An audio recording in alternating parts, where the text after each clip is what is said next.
Topaz को, तो Italy के टेलीविजन नेटवर्क ने नवंबर 1988 में बिन जॉनसन का एक इंटरव्यू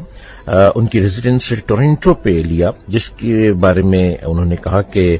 100 मीटर दौड़ के आलमी चैंपियन बिन जॉनसन ने टेलीविजन कैमरा के सामने रोते हुए कहा कि उन्होंने जानबूझकर खेल के असूलों की कोई खिलाफवर्जी नहीं की,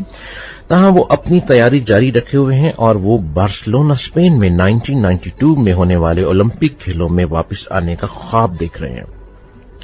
इसके साथ उन्होंने कहा कि मैंने जो जैमस्टोन टोपाज पहन लिया है, मैं हर दिन अपने आप को उसको पहनने से खूब महसूस करता हूं, लेकिन जब मैं टोपाज को उतार देता हूं, इस जैमस्टोन को उतारने के बाद मुझे यूं लगता है जैसे मेरे अंदर कोई एनर्जी नहीं आई, लेकिन जो ही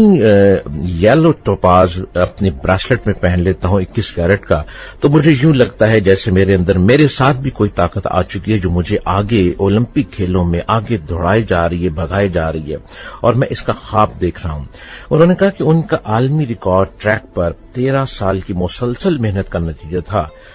बज़ाहिर वो बहुत अफसुर्दा दिखाई दे रहे थे। सेउल ओलंपिक के बाद पेश आने वाले मुश्किल लम्हात का जिक्र करते हुए वो फूट फूट कर रो पड़े और इंटरव्यू लेने वाले ने कहा कि शूटिंग का काम 5 मिनट तक रोक देना पड़ा क्योंकि बिन जॉनसन अपनी सिसकियों पर काबू नहीं पा सके थे।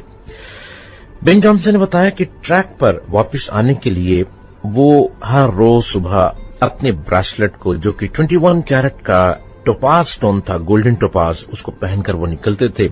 और वो हफ्ते में 6 दिन 4 घंटे रोजाना ट्रेनिंग हासिल कर रहे।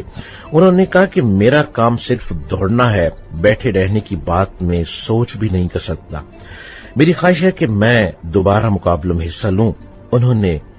सोने का तमगा मुझसे ले लिया, लेकिन मैं फिर भी आगे बढ़ता चला जाऊंगा और छीनने वाला हमेशा आपकी कोई चीज